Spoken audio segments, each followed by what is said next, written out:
अस्सलाम वालेकुम दोस्तों, मैं जी हामिद अली। आप देख रहे हैं हमारा यूट्यूब चैनल किसान एग्री इन्फो।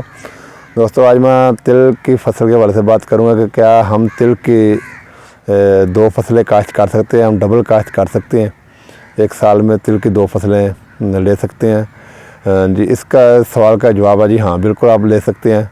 और पिछले साल 2023 में मैंने इसका बाकायदा तजर्बा भी किया है। अल्हम्दुलिल्लाह से हम कामयाब भी रहे हैं। वो हमने जो तिल लगाए थे, वो पहला तिल हमारा लगा था 2 मई को गंदम के बाद। और गंदम से मतलब कि 8-10 दिन डिले भी हो गया था, पानी की वजह से उसको जल्दी नहीं लगाया गया। उसकी कटाई हुई थी 2 अगस्त को, और 3 को हमने रकबा तैयार किया, 4 को हमने दोबारा उधर तिल की काश्त कर दी। ठीक है ना जी। और जो हमारा पहला तिल था, ये पूरा 90 दिन की कटाई हुई थी और इसकी पैदावार आई थी 12 मन फी एकड़। ये हमारा सिर्फ 6 कनाल पे मैंने ये हमारा तजर्बा था। दूसरा तिल जो हमने लगाया वो हमने लगाया था 4 अगस्त को लगाया था, और तकरीबन 23 अक्टूबर को उसके 22-23 को उसकी कटाई हुई। अक्टूबर को तकरीबन 78-79 दिन का ये कटाई हुआ है।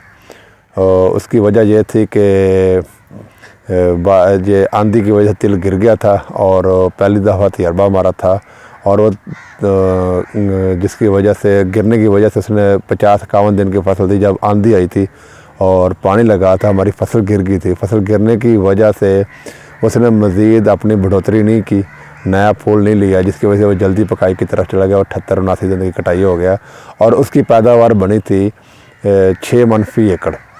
और उधर फिर 24 को हमने अक्टूबर को गंदम भी काश्त कर दी। मतलब हमने साल में 3 फसलें लगाने में कामयाब रहे। इसी तरह दोस्तों, हम हम बहारिया काश्त करते हैं, इसमें तो ये बहुत ही ज़बरदस्त रह जाएगा अगर हम 2 फसलें तिल की ईज़िली लगा के उसके बाद मतलब कि ऑप्शन होता है ना कि हम कौन सी फसल लगा लें।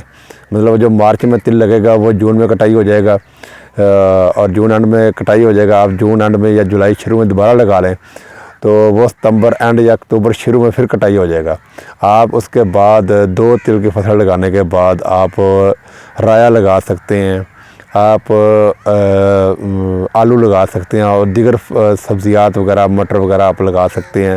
उसके बाद तिल की 2 फसलें, मार्च की जो बहारिया काश्त की वो तो बेहतरीन टाइम होता है हम 2 फसल लेने के। गंदम के बाद ऐसा है कि आपने 30 अप्रैल तक यकीनी बनाना होगा अपनी गंदम कटाई करके फौरी आपने तिल लगा देना है। मई में नहीं जाना आपने, क्योंकि एक दिन जो 1 घंटा कीमती होता है। गंदम के बाद ये है कि आप फौरी खुश्क ज़मीन ही तैयार करें और छटा दे, खालियाँ बना दें या बेड बना दें या आप चौपा लगवा लें, जैसा भी आप तरीका मुनासिब समझे। आप खालियों वाली काश्त पर चले जाए, जो आपका पानी लगाने का, वतर आने का जो टाइम होगा वो भी बचेगा। फिर उसके बाद सवागा काश्त में हमेशा तिल लेट गाँव करता है, वो दिन भी आपके बचेंगे। तो आपका अगर आप 31 अप्रैल तक या 30 अप्रैल तक तिल लगा लेते हैं, आपकी काश्त मुकम्मल हो जाती है, तो आपकी वो कटाई जो है तकरीबन जुलाई के आखिरी 1-2 दिन में या अगस्त के पहले वीक में आपकी हो जाएगी। आप फौरी तिल की कटाई करें और उसको बाहर निकाल लें, दूसरी जगह रखें, दोबारा ज़मीन तैयार करके आप उधर तिल लगा सकते हैं। ये बात ज़हन में रखें कि जब भी आपने डबल काश्त करनी है, एक तो अपने एक एहतियात लाजमी ये करनी है कि आपका सीड दोनों एक ही वैरायटी हो। ठीक है ना जी।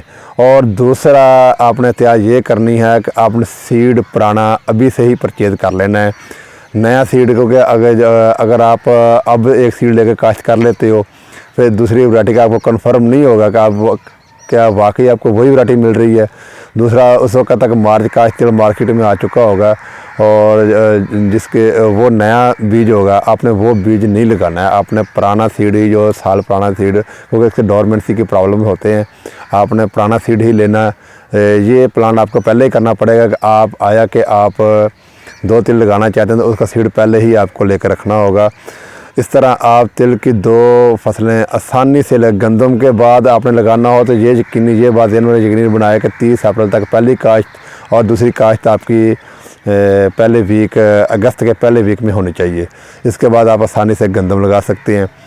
तो बहारिया काश्त में तो बिल्कुल आसानी है ना कि आप अगर 2 फसल लगाएंगे, पहली मार्च में आ जाएगी, दूसरी आपकी आ जाएगी मतलब कि वो जुलाई में।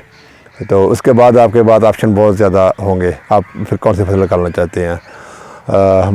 अगर हमारी वीडियो पसंद आए तो इसको लाइक भी करें और शेयर भी करें। बहुत बहुत शुक्रिया जी।